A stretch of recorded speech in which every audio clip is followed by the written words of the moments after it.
اما تيجي تسلق جمبري، ومش عايز الجمبري يزفر منك، ومش عايز الجمبري يبقى طعمه وحش وما تحسش ان هو ملوش طعم، خد التكات دي من اخوك.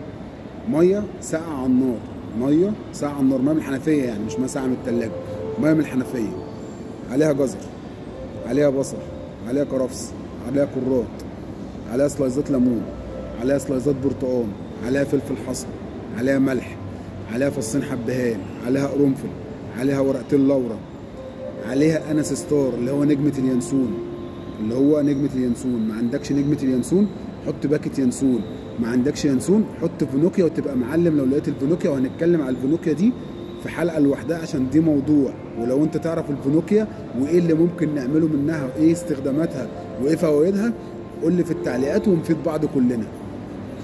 هتحط الكلام ده كله في الميه بتاعتك على النار، ولازم الميه بتاعت سلق الجمبري تغلي كتير. ليه تغلي كتير؟ تاخد الفليفرات بتاعت الحاجات المكونات الجميله اللي انت حاططها دي، تاخد الروايح وتاخد الاطعم بتاعت الحاجات اللي انت حاططها في الميه دي عشان الميه دي ما تزفرش منك. تمام. نضفت الجمبري بتاعك وشلت عرق الرمل وغسلته غسله كويسه وصفيته كويس، عشان انت لو ما صفيتوش كويس هيزفر منك حتى لو حاطط له ايه. فلازم بعد ما تغسل الجمبري بعد ما تنضف الجمبري وتشيل عرق الرمل منه وهتسلقه بقى سواء بديل او من غير ديل، دي على حسب التشغيل بتاعك. الميه بتاعتك تكون بتغلي وغليت شويه وخدت الفلفرات زي ما اتفقنا قبل كده. احط الجمبري بتاعي واخلي الجمبري بتاعي نص سوا. مفيش جمبري بيستوي للاخر، خلي الجمبري بتاعك نص سوا. لازم الجمبري يطلع فيه قرشه، لازم اما تاكله يقطم مش يتهري منك. واما الجمبري بتاعك استوى كون محضر جنبي حوض ميه او ستوار فيه ميه تلج كتير عشان احافظ على درجه السوا بتاعتي.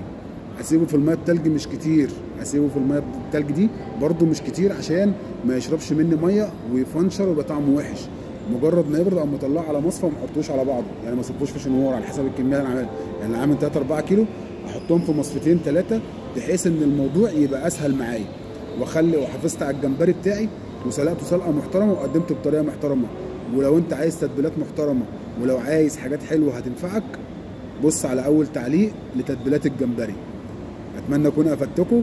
لو عندك اي تعليق او اي كلام تاني قول لي في التعليقات، بشوف التعليقات وبرد عليها بنفسي. دي رحله طعم مش مجرد وصف. تابعني عشان اللي جاي ألذ.